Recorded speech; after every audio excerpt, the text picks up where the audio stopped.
السلام عليكم ورحمة الله. الحمد لله رب العالمين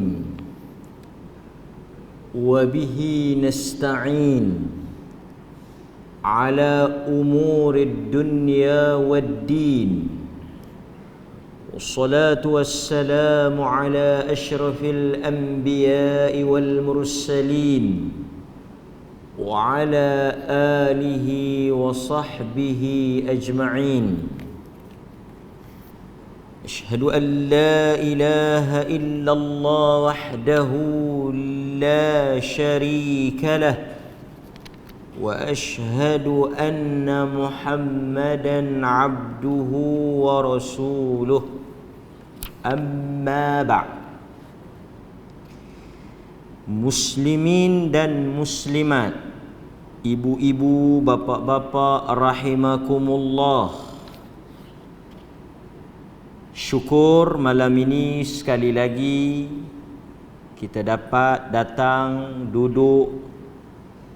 Tinggal beberapa hari sahaja lagi sebelum kuliah maghrib ditangguhkan bagi memberi laluan kepada bulan Ramadan. Lebih kurang 9 ke 8 hari sahaja lagi kita akan berkuliah. Kemudian kita akan tangguh kuliah maghrib bagi memberi peluang kepada tuan-tuan dan saya juga untuk kita betul-betul memanfaatkan bulan yang penuh dengan ganjaran dan pahala. Kuliah yang terakhir di masjid ini minggu lalu sebelum kita berhenti iaitu pada muka surat 34, kelebihan yang ke-30. Nabi merupakan rahmat kepada seluruh alam. Sebab itu Nabi dikenali dengan Nabiur Rahmah, Nabi yang membawa rahmat. Malam ini kita sambung 31, muka surat 35. Segala tingkah laku, tindak tanduk, perangai dan perbuatan Nabi menggambarkan elok dan cantiknya sifat yang ada pada diri Nabi. Kita tengok apa yang dia tulis. Sifat Nabi seorang yang lemah lembut, sabar, tidak marah kerana dirinya sendiri, tetapi baginda marah jika apa yang diharamkan oleh Allah dilanggar oleh umatnya. Baginda datang dan dihantar oleh Allah untuk mengajar dan menyempurnakan akhlak dan perangai yang baik. Baginda seorang yang khusyuk, merendah diri. Baginda berpada sederhana di dalam soal makan minum, sederhana dalam soal pakaian, sederhana dalam soal tempat tinggal. Keseluruhan hidupnya tidak melampau dan ghulu. Pergaulannya cantik dan elok. Tutur katanya senantiasa terpilih. Hubungannya sangat erat dengan keluarga dan umatnya. Dia bukan seorang yang panas baran, kaki pukul, pemarah, orang yang suka bertengkar, mulutnya tidak pernah mengucapkan perkataan kotor. Nabi bukan seorang pemaki, Nabi bukan seorang pencela, dan tidak pernah keluar daripada mulutnya perkataan yang buruk. Beliau sangat bersemangat agar keluarga dan umatnya beriman di atas jalan yang lurus. Amanah menyampaikan tugas. Baginda begitu sabar dalam menghadapi perangai kerana sikap buruk sebahagian daripada kaumnya dan umatnya. Kesemua perangai dan sifat mulia Nabi kita yang paling kita kasih dan cinta tersemat rapi di dalam Al-Quran. Tercatat di dalam kitab Asy-Syama'il yang menghimpunkan sifat dan akhlak Nabi yang sangat mulia. Jadi kelebihan yang ada pada Nabi ini yang kita akan ulas pada malam ini, dia menjurus kepada sikapnya yang sangat mulia. Tuan-tuan, manusia ni pada tabiatnya orang tertarik dan tersentuh bukanlah pada kedudukan ataupun ilmu ataupun kekayaan, kesegakan, kecantikan, tak. Tetapi secara fitrahnya kita akan suka, seronok, tersentuh hati kita ni dengan perangai orang pada kita. Sebab itu kalau tuan-tuan tengok, orang bukan Islam, sebahagiannya dia tak ada agama lah, tapi perangai dia itu bagus. Akhlak, attitude, beratur, hormat orang tua, cakap sopan santun, apa-apa pun terima kasih. Yang mana perkara itu mungkin tak jadi budaya kita. Sebab itu kadang-kadang bila kita pergi ke negara-negara orang bukan Islam, kita rasa seronok. Excuse me, thank you, sorry, mudah, ringan di bibir. Dan mereka kadang-kadang amanah. Bukan kita kata semua, tapi sebahagiannya. Kalau barang kita hilang, bukan susah untuk kita nak dapat balik di sebahagian tempat yang bukan Islam. Jadi benda-benda yang macam ini menarik dan menyentuh hati kita. Sebab itu bila kita baca dalam hadis-hadis Nabi, apabila orang tanya kepada Nabi, apakah benda yang paling berat apabila Allah timbang di atas penimbang akhirat esok, apabila diletakkan di atas neraca timbangan al-mizan, yang paling berat perangai, kelaku tu. Ma athqal fil mizan, tidak ada benda yang lebih berat pahalanya di sisi Allah, yang apabila Allah meletakkannya ialah apa dia? Husnul khuluq, akhlak yang baik. Akhlak ni luaslah. Sabar, apa lagi? Pemaaf. Itu saya nak sentuh tajuk ni lah. Tak dengki, bukan orang yang mulutnya suka mengata, mengumpat, memaki, kan?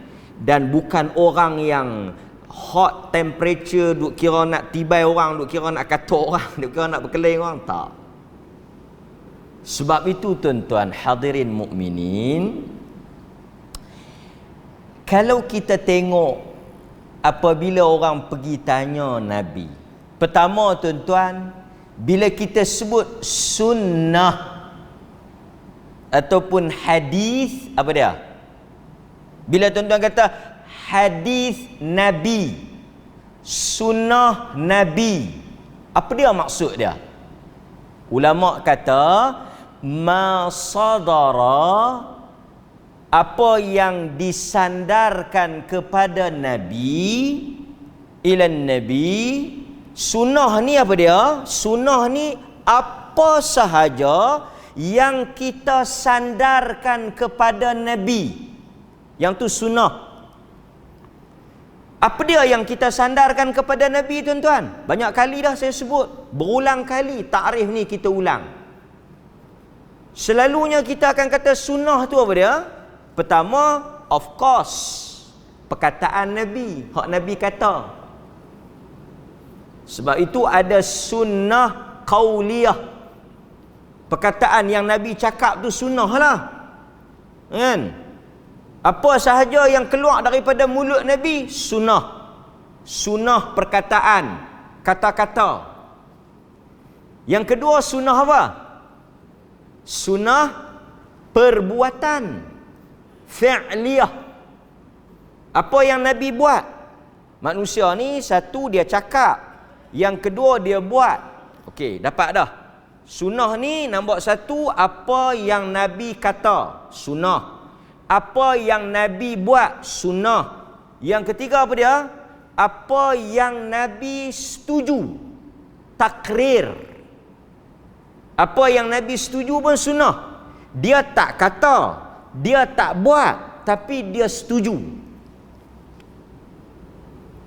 Dia tak cakap, dia tak buat, tapi dia sokong, dia suka. Dia jadi sunnah juga. Nabi cakap tak? Tak. Nabi buat tak? Tak. Nabi larang tak? Tak. Nabi suka, setuju? Ya. Dia jadi sunnah. Yang keempat, dia 5. Tuan-tuan ingat 5. Dia sunnah tu dia ada 5. Perkataan, perbuatan, persetujuan atau pengakuan. Nombor 3. Nombor 4 apa dia? Perangai. Perangai. Khuluq. Perangai Nabi itu sunnah. Perangai Nabi itu sunnah. Sebab itu bila orang tanya dekat Aisyah, perangai Nabi macam mana? Kana khuluquhul Quran. Perangai Nabi ni macam yang Quran. Macam yang Quran kata tu, perangai lah. Perangai Nabi tu macam Quran. So nombor 4 daripada sunnah ni tuan-tuan kena ingat ada 5. Sunnah ada 5. Perkataan, perbuatan, persetujuan atau pengakuan, takrir. Yang keempat, perangai, akhlak. Dan yang kelima, tubuh, fizikal, khalq, sifat tubuh badan. Nabi ini orang yang tidak tinggi, tidak rendah, orang yang kulitnya tidak hitam, tidak terlalu putih. Itu dia panggil sunnah khalq, sunnah dari sudut penciptaan.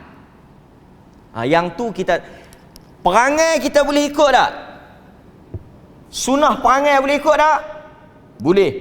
Tapi sunnah batang tubuh, apa dia panggil fizikal, jasad, yang tu kita tak boleh lah. Sebab benda tu bukan kita yang buat, Allah yang tentukan. Sebagai contoh, Nabi kulitnya putih kemerah-merahan. Yang hitam kita nak kata apa? Kalau dia hitam macam saya ni, taklah hitam sangat kan? Adakah saya ni bid'ah? Hang ni bid'ah ni. Apa? Hang tak putih macam Nabi. Takkan kita, macam mana kita nak yang tu kita tak boleh ikut. Bentuk tubuh Nabi, batang tubuh Nabi, dia punya fizikal Nabi, yang tu kita tak boleh ikut. Itu sunnah, tapi sunnah yang bukan perkara yang kita disuruh atau kita kena ikut. Baik, so sunnah ada 5 lah, jelas. Tajuk kita malam ni keistimewaan pada sunnah perangai. Yang ni boleh ikut tak? Boleh tak? Satu orang dia perongoi, kita kata hang tak sunnah. Dalam bab ini hang menyelisihi Nabi, pasal Nabi bukan perongoi macam hang. Kita tengok dia tu cengih, garang dengan bini dia. Hang tak sunnah dalam bab ni. Nabi tak cengih dengan bini. Boleh? Betul lah. Kedekut. Genggam rapat. Kita pun kata kat dia, hang ni tiap-tiap kali pergi makan, aku yang duk bayar. Punya payah hang nak belanja, hang tak sunnah. Walaupun janggut hang panjang, tapi hang kedekut. Hang tak sunnah. Tak sunnah tu dalam bab apa? Kedekut tu. Nabi tak kedekut, dia kedekut, tapi duk mulut sunnah. Bab tang tu dia tak boleh sunnah. Betul tak? Betul tak betul? Kan? Macam kita kata hang nikah awal satu, tak sunnah. Macam itulah tajuk tu. Hang semayang di mana? Di rumah, tak sunnah. Pasal apa? Sunnahnya di masjid. Nabi semayang di rumah ke di masjid? Tuan-tuan, di mana? Di masjid. Pasal itu kita kata orang yang tak semayang di rumah, dia tak sunnah. Hang dalam bab ni hang tak sunnah. Sebab sunnah semayang di masjid. Satu orang dia hari ni hari Isnin. Puasa tak? Puasa. Hang sunnah. Hang puasa tak? Tak. Hang tak sunnah. Betul tak? Betul tak? Itu je. Sunnah itu apa sahaja perkataan, perbuatan, pengakuan, persetujuan, perangai, akhlak, sikap, bentuk tubuh, fizikal yang disandarkan kepada Nabi. Cuma ada benda wajib. Nanti dulu. Ada sunnah yang wajib, ada sunnah yang sunat, ada sunnah yang haram. Pun ada je. Kan? Banyak bini yang 9. Wih, boleh ke? Sunnah apa 9? Nabi 9. Betul, tapi haramlah kita 9. Boleh?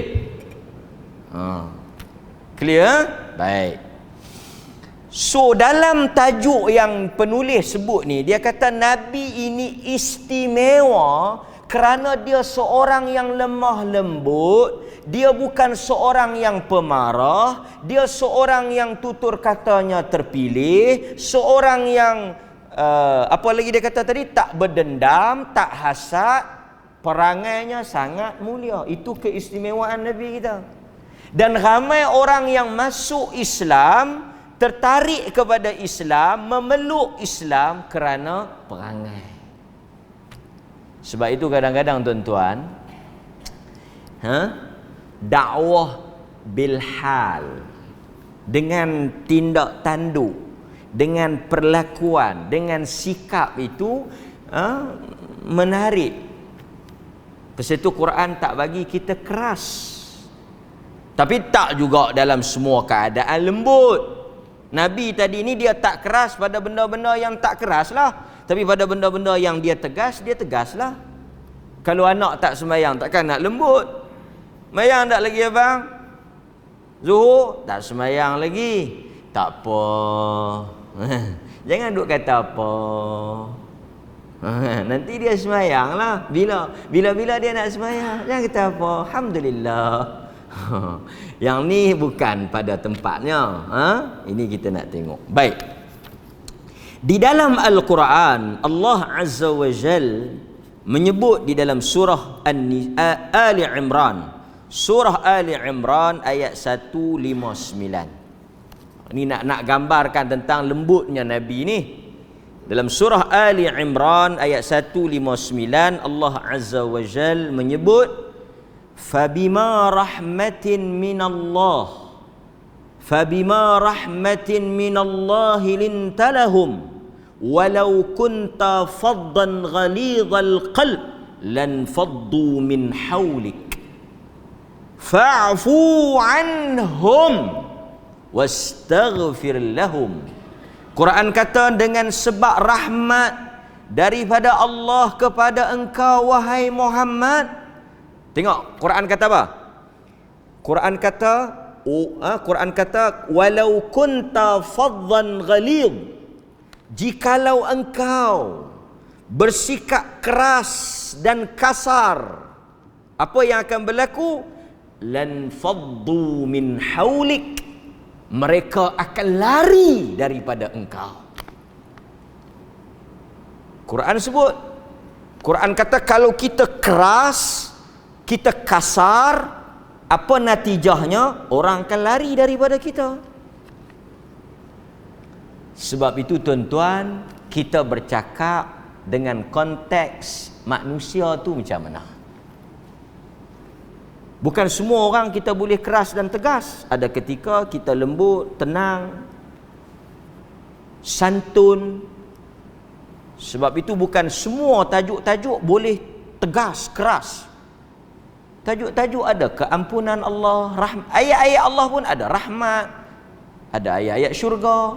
Sebab itu kalau tuan-tuan tengok intonasi imam, bukan semua naik, kan? Suara-suara bacaan imam bukan semuanya tinggi, intonasinya keras, tak. Ada ayat-ayat yang lembut, landai. Itu ayat-ayat rahmat, ayat-ayat memujuk. Quran kata kalau engkau tegas dan keras, mereka akan lari daripada engkau. Quran kata fa'fu anhum, maafkanlah mereka di atas kesalahan yang mereka lakukan kepada engkau. Wastaghfir lahum, dan mintalah ampun untuk mereka. Poin dia Quran kata jangan dendam, jangan keras, maafkan kesalahan orang. Nanti saya akan bincang kat tuan-tuan. Sebelum saya nak pergi jauh lagi, saya nak sebut satu benda. Dari sudut hukum, tak wajib kita memaafkan kesalahan orang. Yang tu dulu. Saya nak bagi tahu yang tu dulu. Kalau tuan-tuan tanya, ustaz, kalau ada orang mari minta maaf, ada orang mari minta ampun, adakah saya wajib kena maafkan dia? Dari sudut hukum syarak, dari sudut dalil, tak wajib. Tuan-tuan berhak tak memaafkan orang tersebut. Itu ialah hak kita. Satu orang mai kat kita, dia kata apa? Aku minta maaf kat hang. No, aku tak maafkan. Dosa tak? Tak. Kita ada hak. Cuma kalau tuan-tuan tanya, mana yang Tuhan suka dan mana yang lebih baik, kita katakan memaafkan itu lebih baik. Tapi ada tak hak untuk kita reject dia daripada minta maaf kat kita? Dia mari minta maaf kita, sorry, aku tak makan maaf kan, pergi balik. Dosa tak? Tak. Kita ada hak tak nak reject? Ada. Tapi kalau dia mari, kita maafkan dia, Quran kata itu lebih baik di sisi Allah. Dan apa balasannya? Balasannya apa dia? Allah akan ampunkan dosa-dosa tuan-tuan jika tuan-tuan memaafkan kesalahan orang pada tuan-tuan. Saya pipi, saya tampak haji ni pang kena. Lepas tu saya minta maaf haji no, tersilap. Tak ada ustaz, akhirat esok. Boleh tak? Boleh. Hak dia. Dia tak mau maafkan. Tapi kalau haji maafkan saya, Allah ampunkan dosa haji. Mau tak? Tak ampun pun tak apa. Yang ni kita panggil apa? Tak tahu. Tuan-tuan biasa dengar satu cerita. Sekali saya baca cerita ni, cerita betul ni. Biasa dengar dah Abu Bakar naik angin. Abu Bakar ni payuh naik angin tau. Abu Bakar Abu Bakar As-Siddiq, apa nama dia? Abdullah bin Uthman. Abu Bakar tu bukan nama dia Abdullah bin Uthman. Abu Bakar ni pak siapa? Pak mentua Nabi, dia pak Aisyah. Abu Bakar ni tak ada manusia yang lembut lah macam dia. Lembut sungguh. Bukan lembut ni lembut darah tu. Lembut ni lembut apa? Lemah lembut. Lemah lembut. Lembut lah, lembut. Apabila Nabi sakit, Nabi bagi arahan kepada Aisyah dan sahabat-sahabat supaya lantik Abu Bakar menggantikan dia sebagai imam. Hin. Isyarat kata kalau apa-apa berlaku, Abu Bakar akan ambil alih tempat dia. Abu Bakar. Tuan-tuan, bila kita baca sirah, kita boleh baca macam-macam sudut lah. Abu Bakar ni siapa dia? Pak mentua Nabi. Artinya keluarga Nabi ya.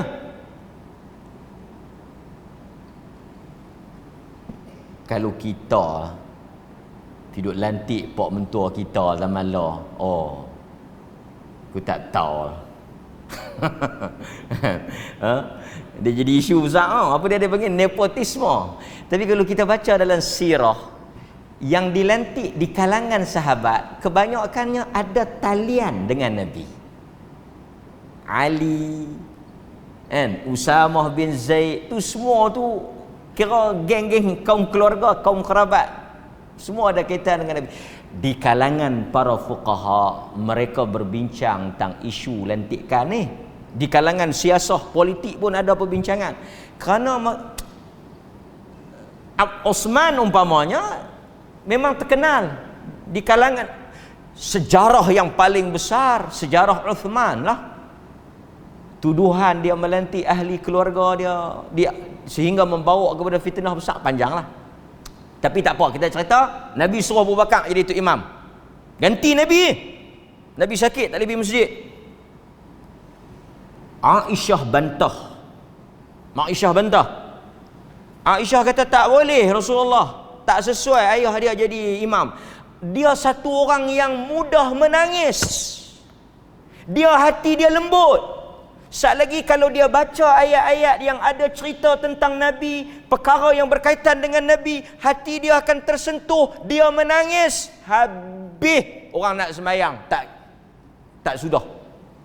Rajulun bakka, dia satu orang yang mudah menangis, hati dia lembut.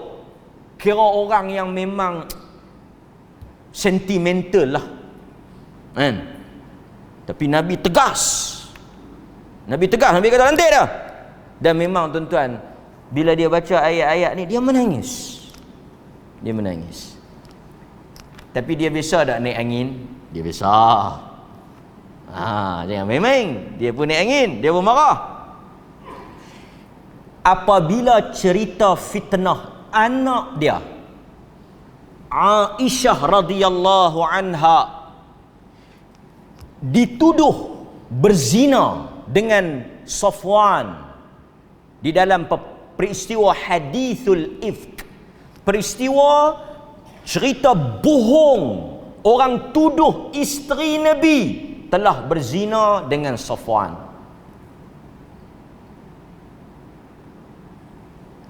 Antara orang yang terlibat bawa mulut cerita ni Mistah. Tuan-tuan, anak kita orang duk bercakap kata buat benda tak elok. Takkan kita sebagai bapa tak ada rasa apa? Anak kita tu pula isteri Nabi. Kita pula ni bukan sebarangan orang, sahabat Nabi. Tiba-tiba orang bercakap satu Madinah, isu yang besar menggoncang rumah tangga Nabi, sehingga ada cadangan di kalangan sahabat ceraikan Aisyah. Dia telah mencemarkan dan telah memberikan reputasi yang buruk kepada Nabi. Bahkan sebahagian sahabat kata, bukan sahabat percaya cerita tu, sahabat tak percaya, tetapi sahabat kata tinggal, pisahlah, tutup buang ceritalah. Banyak lagi ada antara yang sebut Ali. Tapi saya nak sebut apa? Dalam keadaan fitnah yang begitu dahsyat sehingga Nabi tak buat keputusan. Nabi tanya sahabat, sebahagian sahabat kata, tak, kami tak kenal Aisyah melainkan dia seorang wanita yang baik. Antara wanita yang mempertahankan Aisyah, Zainab. Walha depa dua ni bersaing cukup kuat. Madu dua ni cukup berkelahi. Aisyah kata, Zainab dengan aku ni, kami dua ni cukup ada kem Zainab dengan kem Aisyah.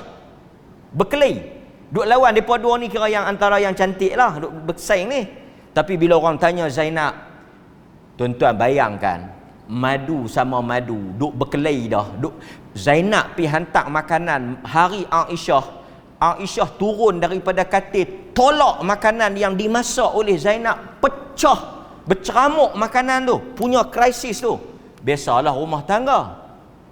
Yang tak pernah berkelahi ni rumah tangga hok duk dalam TV tu je lah. Rumah tangga Nabi berkelahi lah kan. Biasa manusia, rumah tangga manusia, bukan rumah tangga malaikat. Berselisih pendapat biasalah kan. Depa duk hingak sehari dua ni. Dia kata tak sangka dia tu dulu ni bukan kan, tuan-tuan bukan tak tahu. Saja ada buat tak tahu. Video dia kena marah. Tak sangka dia mungkin kena marah. Rumah tangga siapa yang sunyi daripada krisis?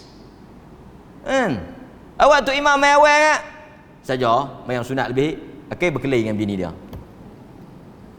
Ada satu cerita kan, Tok Syekh tu dia tiap-tiap kali main masjid awal. Lepas tu kawan tu duk main sayuk, tanya dia, macam mana Tok Syekh nak bagi main awal? Hang menikah dua. Hang akan main awal. Macam aku. Dia menikah dua, dia main awal. Tok Syekh kata, okey, betul? Dia kata, betul, menikah dua main awal. Dia menikah tiga, terus tidur di masjid. Krisis ini biasa, lumrah. Tapi ketika orang tanya Zainab, apakah pandangan engkau tentang cerita yang sedang orang bercakap mengenai Aisyah? Zainab ni yang bersaing dengan Aisyah, dia kata apa? Aku tidak kenal Aisyah melainkan dia seorang wanita yang baik, ayahnya seorang yang baik, anak kepada orang yang baik, keturunan yang baik. Ini semua fitnah yang bohong. Adil walaupun bersaing. Yang ni sukar ada pada kita. Kita kalau orang yang kita suka, kita pujilah. Tapi kalau orang yang berkelahi dengan kita, jaga. Ada poin ni aku tiba rapat. Bukan senang kita nak adil pada musuh. Baik. Abu Bakar As-Siddiq radhiyallahu an, dia telah bersumpah, berjanji. Mistah ni duk bawa mulut, tajuk anak dia. Mistah ni dia duk bagi sumbangan bulanan. Dia duk bagi duit tiap-tiap bulan. Mistah ni pi bawa mulut tentang anak dia. Turun ayat kata anak dia tak bersalah, dibersihkan oleh Quran. Pendekkan cerita, dibersihkan oleh Quran. Abu Bakar kata, aku tak akan bagi dah duit pada Mistah. Aku tak akan bagi, aku tak tolong dah Mistah. Aku tak akan bantu dia dah. Punya geram ni. Perangai Mistah tu, dia telah janji dia tak akan bagi duit. Quran turun tegung. Quran turun tuan-tuan. Quran kata apa? Janganlah orang yang ada kelebihan menghalang daripada memberikan bantuan dan kelebihan kepada orang lain. Maafkan. Allah akan mengampunkan dosa orang yang memaafkan orang lain. Turun saja ayat tu, Abu Bakar kata apa? Aku maafkan Mistah dan aku akan sambung balik bantuan bulanan. Aku akan sambung balik bantuan aku kepada Mistah kerana aku lebih suka keampunan Tuhan daripada marah aku. Tuhan kata kalau hang maafkan Mistah, hang sambung balik bagi duit dekat dia, hang tarik balik apa yang hang tak mau bagi tu, Allah ampunkan. Abu Bakar kata, aku nak yang tu. Awal dia marah, lepas tu dia maafkan. Kerana maaf itu lebih baik. Nampak tuan? Tiru perangai Abu Bakar. Tapi saya pun faham, manusia take time. Take time lah, ambil masa lah sebelum kita nak boleh maaf kan. Cuma kita tengok satu hadis. Bukan senang tuan-tuan nak jadi ahli syurga. Mari kita tengok. Anas bin Malik radhiyallahu an menceritakan suatu peristiwa yang sangat menarik. Satu peristiwa yang menggambarkan syurga itu bukan mudah untuk dicapai. Jalannya jalan yang penuh dengan rintangan dan halangan. Kunna julusan ma'a Rasulillah sallallahu alaihi wasallam. Kata Anas bin Malik, satu hari kami duduk bersama dengan Nabi sallallahu alaihi wasallam. Tiba-tiba Nabi sebut satu perkataan. Yatlu'u alaikumul an rajulun min ahlil jannah. Kami duduk dengan Nabi, tiba-tiba Nabi kata yatlu'u alaikum, akan muncul keluar daripada pintu tersebut satu orang lelaki, rajulun min ahlil jannah, dia adalah lelaki daripada ahli syurga. Nabi kata yatlu'u, tala'a yatlu'u, yang tuan-tuan duk nasyid, tala'al badru alaina. Apa makna tala'a? Telah terbit, kan? Tala'a, terbit. Dia akan muncul satu orang lelaki daripada ahli syurga. Fatala'a rajulun minal ansar. Kata Anas bin Malik, sebaik sahaja Nabi mengucapkan kata-kata tersebut, kami ternanti-nanti siapakah lelaki yang akan muncul itu.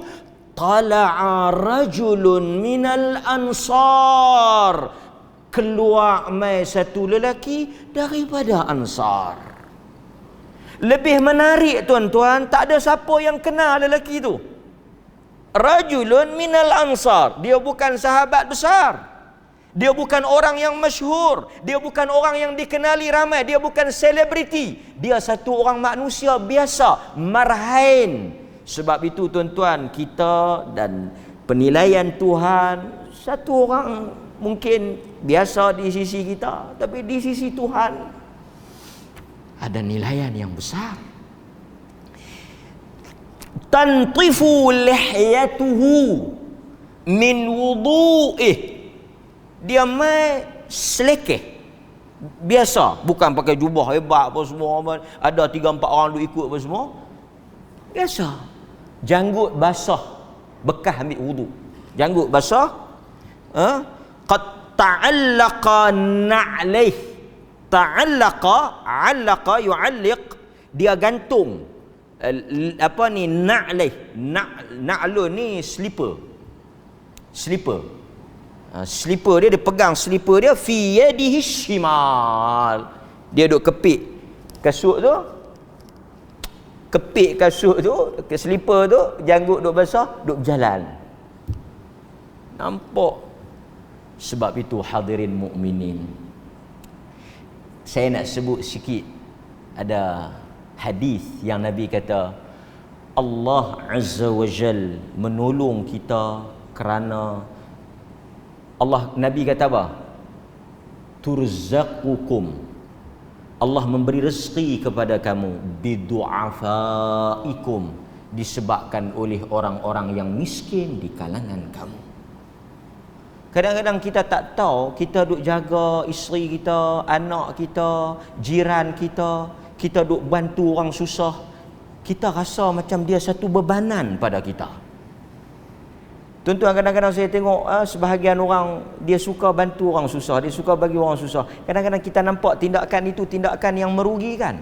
Tetapi barangkali Nabi yang sebut tahu, Nabi kata ada di kalangan kamu yang Tuhan bagi rezeki disebabkan oleh bidu'afaikum, kerana dia duk jaga orang lemah di kalangan kamu. Ni kita tak tahu punca kita dapat rezeki ni, mungkin kerana jiran kita yang yatim tu, mungkin kerana bini kita, mungkin kita duk nampak dia, sebahagian kita kadang-kadang kan, dia nampak isteri dia macam membebankan dia. Dah lah hang tak kerja apa, aku duk kerja teruk, duk rumah saja, apa hang tak buat.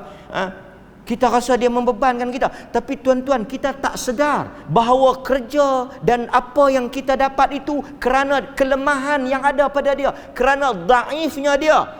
Allah memberikan rezeki di atas doa dia. Di atas doa dia. Sebab itu kita tuan-tuan, kita tak tahu rezeki kita. Tapi salah satu rezeki mai ni kerana du'afa, orang yang susah yang kita jaga. Kadang-kadang ada orang susah kita ambil belah, anak-anak yatim kita belah. Lepas tu rezeki kita murah. Kita duk ceritakan, lepas saya ambil anak angkat, lepas saya belah anak yatim ni, rezeki saya jadi murah. Memang ada hadis yang sebut bidu'afaikum, disebabkan oleh orang-orang dhaif yang kamu jaga. Itu satu. Baik. Kemudian tuan-tuan, fatala'a dhalika ar-rajul mithla marratil ula. Nabi sebut ni 2-3 kali. Falamma kana al-yawm ats-tsalits, hari yang kedua Nabi sebut keluar lelaki yang sama, hari yang ketiga lelaki yang sama. Tuan-tuan, apa yang berlaku? Falamma qama an-nabiy sallallahu alaihi wasallam tabi'ahu Abdullah bin Amr bin Al-As. Ada satu orang sahabat nama Abdullah bin Amr bin Al-As. Dia telah mangkit ikut kawan tu balik. Tabi'ahu. Dia ikut kawan tu. Kemudian dia kata apa? Bila dia pergi rumah kawan tu, dia kata, inni lahaitu abi fa aqsamtu alla adkhula alaihi thalathan. Dia ikut kawan tu pergi rumah dia. Sampai di pintu rumah, dia kata apa? Minta maaf, aku ada krisis sikit berkelahi dengan pak aku, dan aku telah bersumpah tak balik rumah 3 hari. Fa in ra'aita an tuwiyani ilaika hatta tamdiya fa'alta. Boleh tak aku nak tumpang tidur 3 hari ni sebab aku ada krisis dengan pak aku tak berjanji tak mau balik. Qal na'am.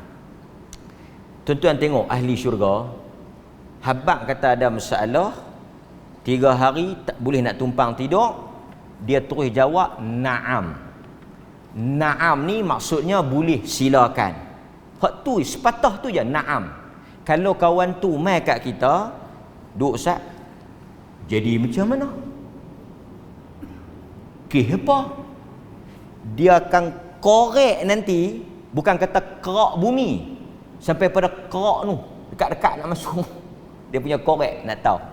Ahli syurga, bukan urusan aku, tak ada sangkut paut dengan aku, tak ada kaitan dengan aku, dia berkelahi dengan pak dia, urusan dia, aku tak boleh masuk campur. Nabi kata orang Islam yang baik tak masuk campur dalam urusan orang lain yang tak ada kaitan dengan aku. Dia habaq kata dia berkelahi, biar pergi kat dia, yang penting dia nak main tumpang rumah aku, silakan. Ahli syurga, nampak ciri tu duk ada, perangai tu duk ada. Perangai apa? Perangai tak bersabuk dengan hal rumah tangga orang. Tapi mau kalau kita lah tuan-tuan, nak boleh na'am tu, tengah jam dia korek tanya, berkelahi dengan puan, ish, teruk macam tu, apa cerita? Cuba habaq main nak dengar tengok, dia jadi lagu mana? Ish, tu ke? Kan? Jadi tuan-tuan nak tahu dah cerita dia macam mana? Azan dulu lah, kan? Azan dulu, sekali lagi orang duk tunggu azan di luar tu, tak semayang pula. Azan dulu, sekali lagi kita sambung sikit tentang kelebihan ahli syurga. Okey. Wa kana Abdullah yuhaddithu annahu bata ma'ahu tilka layali ats-tsalatsa. Kata Anas bin Malik, adalah Abdullah bin Amr menceritakan bahawa dia bata, dia pun tidur. Bata yabitu, dia pun tidur di rumah kawan tu 3 malam. Dia nak pergi duk siasat apa kawan tu punya amalan ni, sampai Nabi sebut 3 kali. 3 kali dia punya nama naiknya, kan? Kira betul-betul hebatlah. Falam yarahu yaqumu minal layli syai'a ghaira annahu idza ta'arra wa taqallaba ala firashihi dzakara Allah azza wa jalla wa kabbara. Abdullah bin Amr kata, taklah pula hebat pun, tak semayang pun malam, tak mangkit tahajud pun. Cuma kalau dia tersedak, dia takbir Allahu Akbar, subhanallah, subhanallah, alhamdulillah, gitu ya. Taklah dia bangkit sembahyang 24 jam. Ahli syurga ni mesti sembahyang banyak pada anggapan dia lah. Pada apa? Kemudian dia kata apa? Hatta yaquma lis-salatil fajr. Sampailah azan subuh dia bangkit, dia pergi masjid. Habis 3 malam tu, saya pendek cerita ni, habis 3 malam tu Abdullah bin Amr pun buka cerita. Dia kata sebenarnya nombor 1 tak ada kes pun dengan pak aku ni, tapi yang aku mai tidur ni pasal sami'tu Rasulullah sallallahu alaihi wasallam yaqul, Nabi sebut 3 kali nama hang naik. 3 kali hang yang muncul. Ahli syurga hang, ahli syurga hang, ahli syurga hang. Aku nak tahulah apa pasal hang punya nama naik. Apa amalan hang? Tapi aku tengok tak ada pula apa yang kau buat. Falam araka ta'malu kathira amal. Abdullah bin Amr kata, aku tak tengok pun amalan yang pelik dan hebat. Kemudian tuan-tuan hadirin mukminin, dia kata apa? Yang ni, lepas ada Abdullah bin Amr balik, dia panggil, dia kata mari sini Sa'ad. Falamma wallaitu da'ani. Falamma wallaitu, elok aku nak berpaling balik, da'ani, dia pun keluar mai. Hei, mai. Masa dia kata, ma huwa illa ma ra'ait. Apa yang hang tengok, yang itulah aku. Aku memang begitu. Kita tuan-tuan, kalau waktu orang ada tu kita kena sakal lagi lah. Waktu orang tak ada tu kita lena. Dia kata apa yang hang tengok itulah aku. Ghaira anni la ajidu fi nafsi li ahadin minal muslimin ghishan wala ahsadu ahadan il ala khairin a'tahu Allah iyyah. Cuma dia kata ada 2 benda yang mungkin menjadi tabiat dan sifat aku ni. Nombor 1, dia kata la ajidu fi nafsi li ahadin minal muslimin syai'an ghisha. Aku tak pernah khianat, bohong orang Islam. Aku tak pernah nak mengecoh ni, tak pernah. Ghish. Dan dia kata wala ahsudu.